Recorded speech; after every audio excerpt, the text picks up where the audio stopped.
Yeah, my name is Blake Huntley. I'm a fourth generation rancher.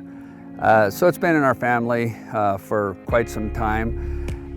We're over at our what we call the Dishno Ranch, which is our property on the west side of the river and the west side of Highway 278.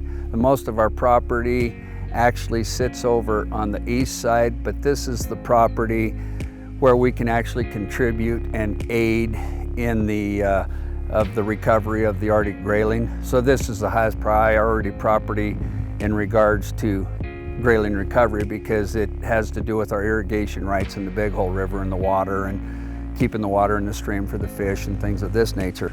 My name is Sean Lewis. I'm the district conservationist for the Natural Resources Conservation Service here in Beaverhead County.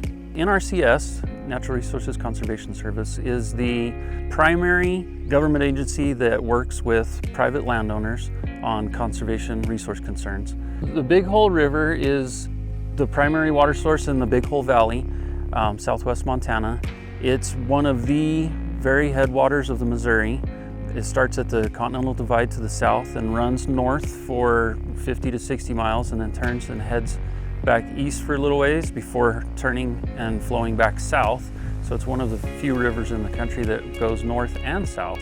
It provides water, which is the lifeblood of this valley. The river's the riparian area, and that's where the ranchers can actually contribute the most to the recovery of the species of the Arctic grayling.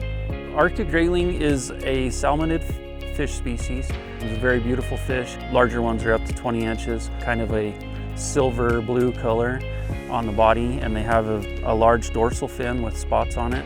They're very pretty fish, but the interesting thing about the Arctic grayling is this region of southwest Montana has basically 3 populations that are viable, the Big Hole being the main population out of the entire lower 48. I'll admit I don't know much about grayling. I know a lot about cattle. So I have to be told, from folks that are experts in that field as to when and how and what to do to best manage the fish so that we can increase the populations. And it's everything from diverting water at the correct times and allowing water to be in the river in the correct times.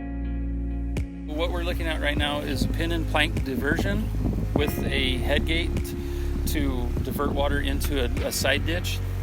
With this head gate and the pin and plank in conjunction with each other, it regulates how much water goes down past it in the main canal and down the irrigation ditch. The wheel controls how open the head gate is. A lot of times they'll open the gate almost all the way and then use the pin and plank to actually regulate how much water goes down the side ditch.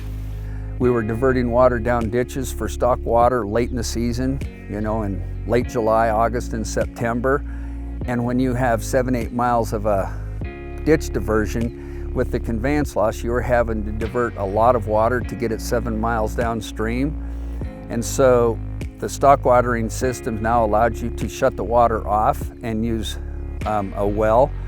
And of course, power was supplied, and that was all a shared cost deal. The rancher didn't have to burden it all.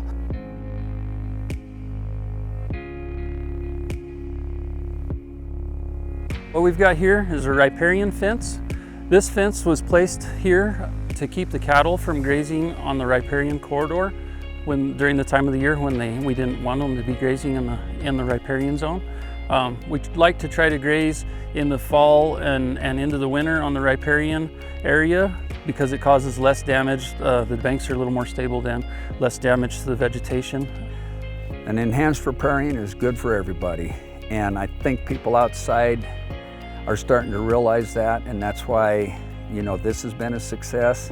But I can't emphasize enough, from my perspective, that it's the people on the ground that make this work.